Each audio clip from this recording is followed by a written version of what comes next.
Class 10 राजकीय उच्च माध्यमिक विद्यालय सांगोल गणित।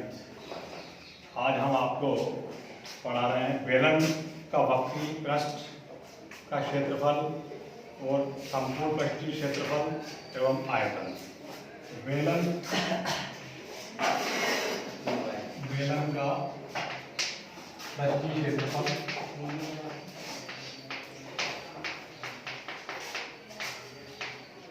एवं आयतन।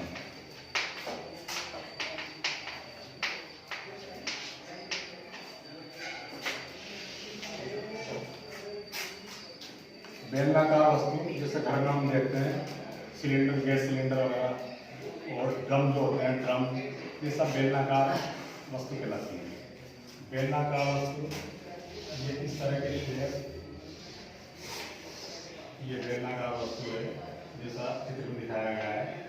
इसमें ये तो उसकी ऊंचाई है और ये जो भाग है इसमें ये त्रिज्या है। तो दो वृत्तीय भाग ऊपर और नीचे, ये तो ढक्कन और ये ऊपर का पृष्ठ, तो दो वृत्तीय भाग और एक कर्व यानी कि वक्राकार भाग। तो बनी जो आकृति होती है वो बेलनाकार आकृति है। ठोस बेलन है तो ठोस बेलन में आप देखोगे कि इसका जो पृष्ठीय क्षेत्रफल है वक्र पृष्ठ का क्षेत्रफल, वक्र पृष्ठ का क्षेत्रफल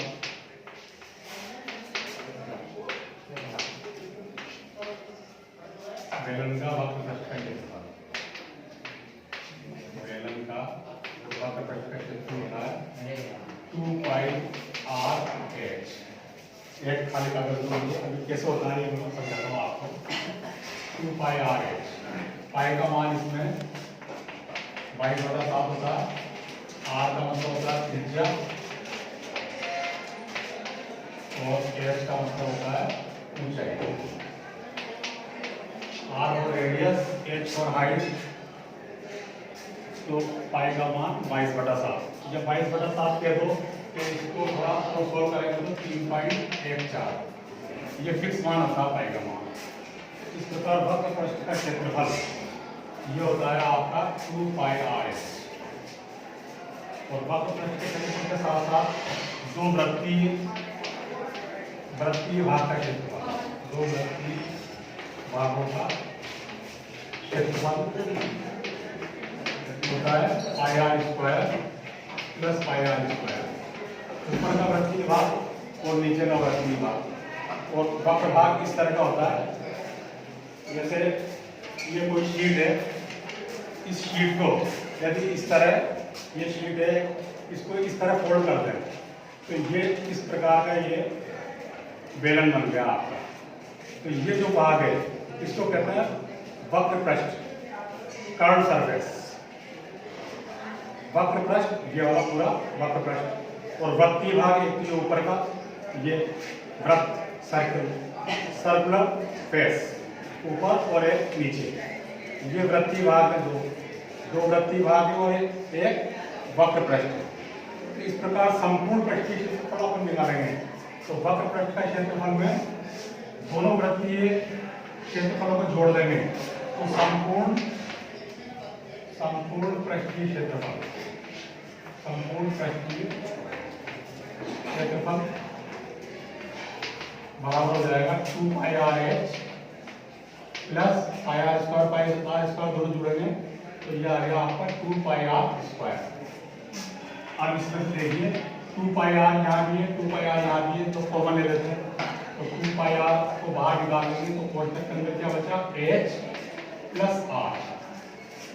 इस प्रकार संपूर्ण पृष्ठीय क्षेत्रफल का ये एक सूत्र प्राप्त हुआ हमें जो सवाल में हमें सहयोग देगा। जब भी बेलन का संपूर्ण पृष्ठीय क्षेत्रफल निकालें तो इस सूत्र के जरिए हम प्राप्त कर सकते हैं। त्रिज्या का मान रखेंगे, ऊंचाई का मान रखेंगे तो संपूर्ण पृष्ठीय क्षेत्रफल प्राप्त होगा 2 pi r h plus r, ये संपूर्ण पृष्ठीय क्षेत्रफल। अब देखिए ये फॉर्मूला कैसे स्थापित हुआ वो भी मैं थोड़ा समझाता हूँ। ये एक आयताकार शीट है, आयताकार शीट है। तो जैसे आप इसको बेलन बनाएंगे तो ये क्या है, लंबाई, आयत की क्या लंबाई और ये चौड़ाई। तो आयत का क्षेत्रफल क्या होता है, शीट का क्षेत्रफल क्या होगा, शीट का क्षेत्रफल लंबाई इंटू चौड़ाई, लेंथ इंटू विड्थ। अब लेंथ की जगह पे जैसे इसको मैंने फोल्ड किया, इस तरह फोल्ड किया, तो ये बेलनाकार आकृति बनी। अब बेलनाकार आकृति बनी तो ये एक तरह से वृत्त की परिधि हो गई, वृत्त की परिधि हुई नहीं। अभी तो ये लंबाई थी, ये लंबाई थी, लेकिन लंबाई बाद में वृत्त की परिधि में तब्दील हो गई, ये वृत्त की परिधि। तो ये लंबाई की जगह पे क्या लिख सकता हूं मैं, वृत्त की परिधि। वृत्त की परिधि का सूत्र क्या है, 2 पाई r। जबकि यहां से लेके यहां तक जो बीच की दूरी ना, ये त्रिज्या है इसमें, तो इसको लंबाई को लिख सकता हूं मैं 2 पाई r, और खोलेंगे तो लंबाई हो जाएगी।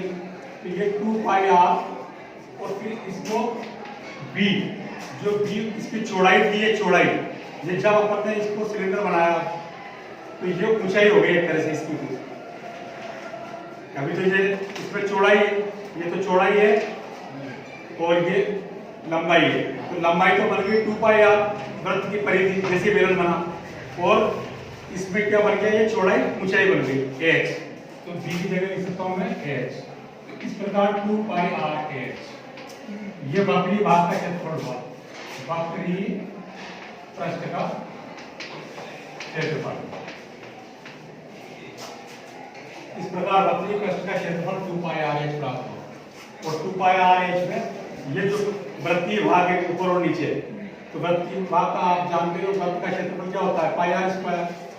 वृत्त का क्षेत्रफल जब निकालते हैं तो ये जब त्रिज्या है तो इसका क्षेत्रफल निकालेंगे, इसका ये पूरा क्षेत्रफल है, ये पूरा क्षेत्रफल होता है। तो ये क्षेत्रफल वृत्त का क्षेत्रफल होता है, वृत्त का क्षेत्रफल बराबर होता है पाई r स्क्वायर। छोटी क्लासों में पढ़ते हुए 7th क्लास 8th क्लास में वृत्त का क्षेत्रफल, जबकि r का इसकी त्रिज्या।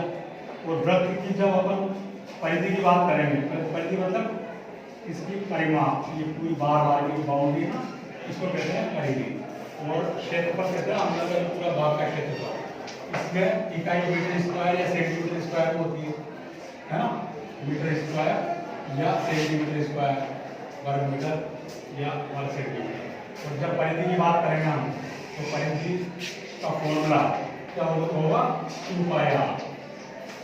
2 पाई r का मतलब ये है कि चारों तरफ की बाउंड्री, एक तरह से वृत्त का परिमाप, इसको परिधि बोलते हैं, पेरीमीटर, और ये एरिया है। तो इस प्रकार बेलनाकार एक ठोस बेलन है अपना, ठोस बेलन का संपूर्ण पृष्ठीय क्षेत्रफल हम निकाल सकते हैं। अब ठोस बेलन का संपूर्ण पृष्ठीय क्षेत्रफल के साथ साथ एक और इसमें आयतन, जैसे मैंने बताया ना पृष्ठीय क्षेत्रफल और आयतन। तो आयतन क्या होता है, आयतन का मतलब होता है वॉल्यूम, यानी कि इसकी कैपेसिटी। ये कोई बेलनाकार वस्तु है तो इसमें कितना भरा जा सकता है माल, या कितना इसका अंदर ठोस अवस्था में कितनी चीज लगी हुई है अंदर, ये होता है आयतन। अंदर जैसे गिलास होता है ना, तो गिलास में पानी भरते हैं, तो पानी को इसमें ना आपका आयतन है वो इस तरह से। तो गिलास बेलनाकार है सपोज, तो उसमें जितना पानी या दूध भरेंगे तो उसका क्या कहलाएगा, आयतन। और जो गिलास है बेलनाकार गिलास, जिसमें कांच का वो लगा हुआ है, तो वो उसका वक्र पृष्ठ है, और नीचे एक पेंदा रहता है ना, तो वक्र पृष्ठ का क्षेत्रफल निकलता है, और आयतन क्या निकलता है, जो उसकी धारिता होती है, जिसमें जितना भरा जाता है माल अंदर, वो उसका आयतन होता है। इसकी जो इकाई है वो है मीटर क्यूब या सेंटीमीटर क्यूब, है ना। आयतन में हमेशा घन सेमी या घन मीटर में इसको नापा जाता है, और क्षेत्रफल में घन स्क्वायर मीटर या स्क्वायर सेंटीमीटर, वर्ग मीटर या वर्ग सेंटीमीटर में। और जब परिधि लंबाई की बात करेंगे तो खाली मीटर या सेंटीमीटर में उसको नापा जाता है। तो इस प्रकार आयतन निकालने के लिए इसका सूत्र होता है पाई r स्क्वायर h।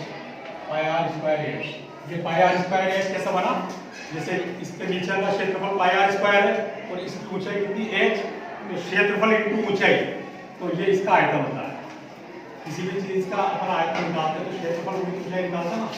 जैसे घना पढ़ा था हमने पहले, तो घन में क्या होता है, सारी भुजाएं बराबर होती है, तो लंबाई गुणी चौड़ाई गुणी ऊंचाई, वो आयतन होता है उसमें।